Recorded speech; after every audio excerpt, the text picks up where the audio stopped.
일단 좀 객관화해서 한번 보면서 그 분석을 좀 해주세요. 그러니까 전직 대통령이 박근혜 씨가 하는 것처럼 서문시장에 나서서 사실상의 유세를 한 적이 있었나 여태까지? 없었죠.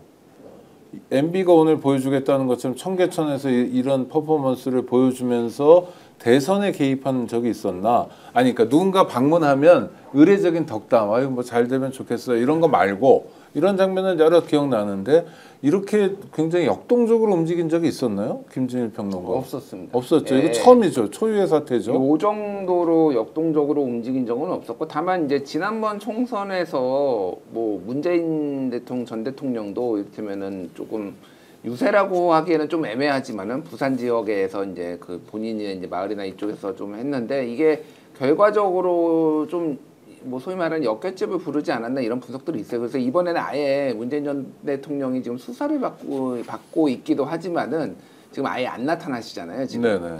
그러니까 이게 도움이 되느냐? 그러니까 언론에서야 이제 화제가 되고, 그러면은 MB가 옛날에 한 20년 전에 청계천에 잘한 것 같아. 그러니까 이번에 김문수를 찍어야 되겠어. 이런 사고회로가 될 거라고 생각하는 게 웃긴 거죠. 그러니까 그렇죠. 이게 전 대통령과 아니고 그러니까 전전 대통령이 했던 거를 가지고 그런 식으로 작동하지는 않아요. 이미 그거는 그렇게 할 수는 있죠. 그러니까 강화 효과는 있어요. 이런 거는 일반적으로 보면은, 일반적으로 사람들이 판단하는 거는 내가 어떤 기준이 있고, 그게 내란이 됐든 뭐 정당 소속이 됐든 그거를 결정해 놓고 그거에 대해서 지지 근거를 찾는 거거든요.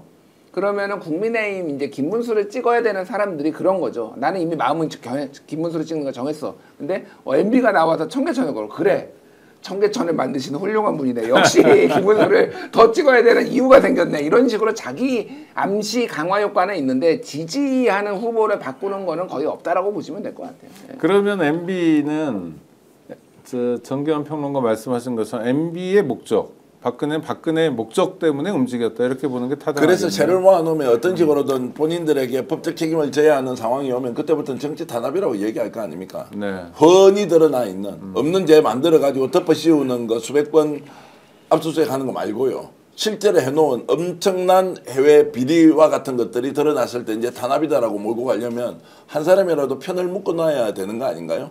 저는 그렇게 생각을 하죠. 네. 대구에 박근혜가 나온 것도 그 해당 지역구에 국회의원이 안 나왔어요. 그리고 자신의 정말 최측근이라는 유영하 의원이 나와서 같이 동행을 했는데 그건 뭐냐? 그럼 정말로 김문수 후보 지지라는 발언도 안 했어요. 네. 나와서 움직였는데 이건 뭐냐?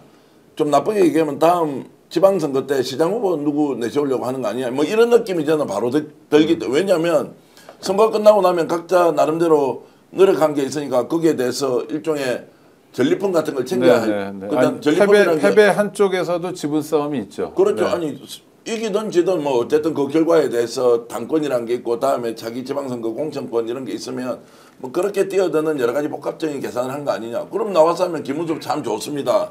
이렇게 말을 하지. 나와서는 아이고 나는 여러분 만나고 싶었으면 그게 무슨 메시지예요. 그러니까 이것도 저것도 아닌 상황에서 하고 있다는 것은 실제로 보수 결집이라는 형식을 생각하지만 속으로는 그게 아니다라는 이제 저는 판단을 하고 있는 겁니다. 어떻게 보십니까? 저는 그 4월 4일 날 파면된 이후에 일관되게 민주당은 대선 선거운동을 하는 거고 국민의힘은 대선 패배 이후에 당권 암투를 하고 있는 거다라고 좀 규정을 했어요.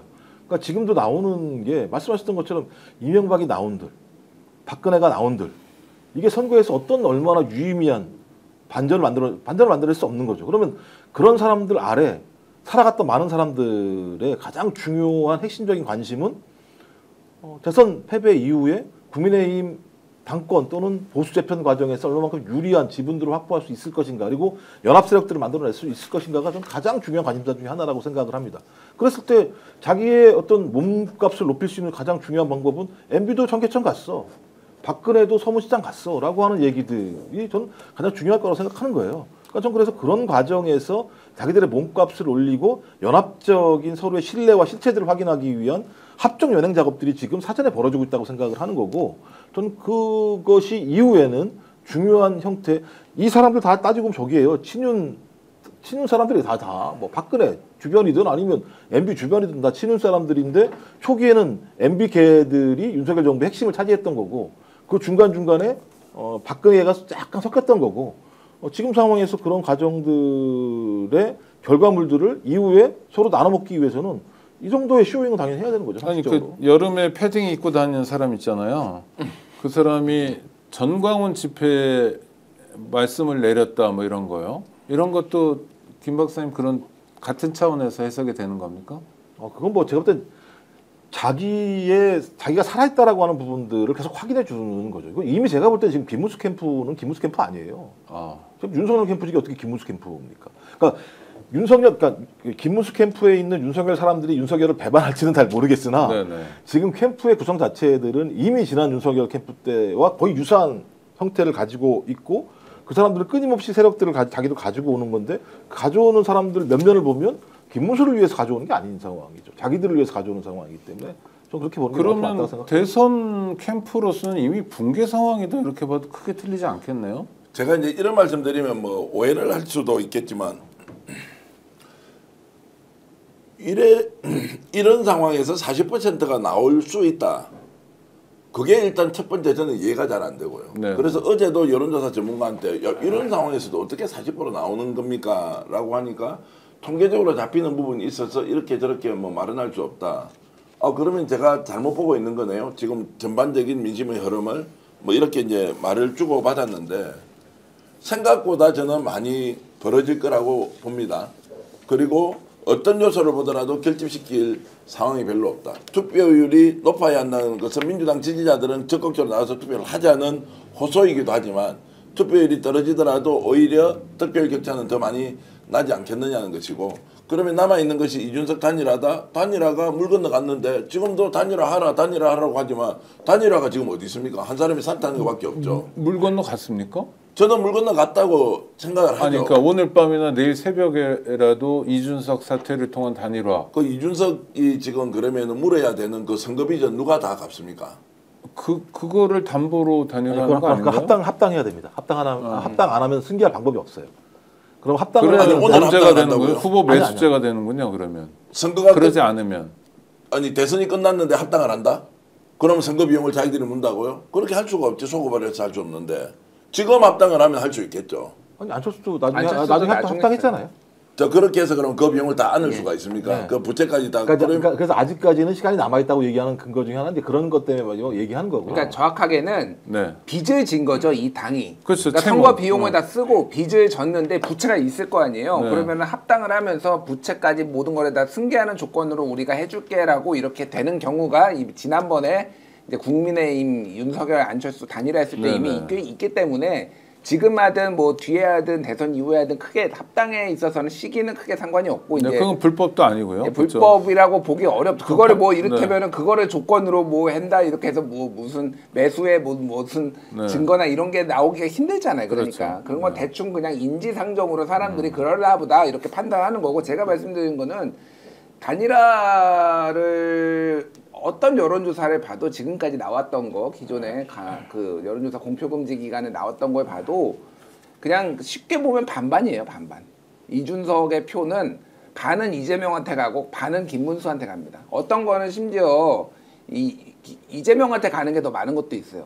예, 단일화 효과는 없다라는 건 확인된 거다. 예전부터 네. 아주 이 선거 초반부터 단일화를 할 가능성도 없고 이준석이 단일화를 해서 얻는 실익이 없다.